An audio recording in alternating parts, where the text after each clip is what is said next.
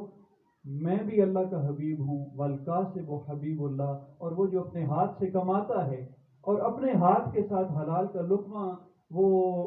تلاش کرتا ہے اور رزق حلال کے اوپر ہی گزارا کرتا ہے، فرمایا میں بھی اللہ کا حبیب ہوں، وہ محنت کار بھی اللہ کا دوست اور محبوب ہے، وہ بھی اللہ کا حبیب ہے. تو اس لیے ان چیزوں کی طرف بھی آنا چاہیے. کسی کے سامنے ہاتھ نہ پھیلائیں، اپنی عزت نفس، اپنی خودداری اس کو قائم رکھیں. اور اس کے ساتھ ساتھ ہمیں یہ بھی کرنا چاہیے کہ اللہ نے اگر ہمیں مالی وسعت دے رکھی ہے تو جس طریقے سے ہم اپنے خون کے رشتہ داروں کا خیال رکھتے ہیں اور یہ کہتے ہیں کہ نہیں یار فلاں جو ہے وہ تھوڑا سا کمزور ہے، اس کا بھی بازو تھامنا چاہیے. وہ جو عزت نفس کو برقرار رکھتے ہوئے ہمارے سامنے ہاتھ نہیں پھیلاتے، اللہ نے ان کے حصے کا رزق بھی ہمیں عطا فرما رکھا ہے. ثم لتسألن یومئذ عن النعیم. پھر نعمتوں کے بارے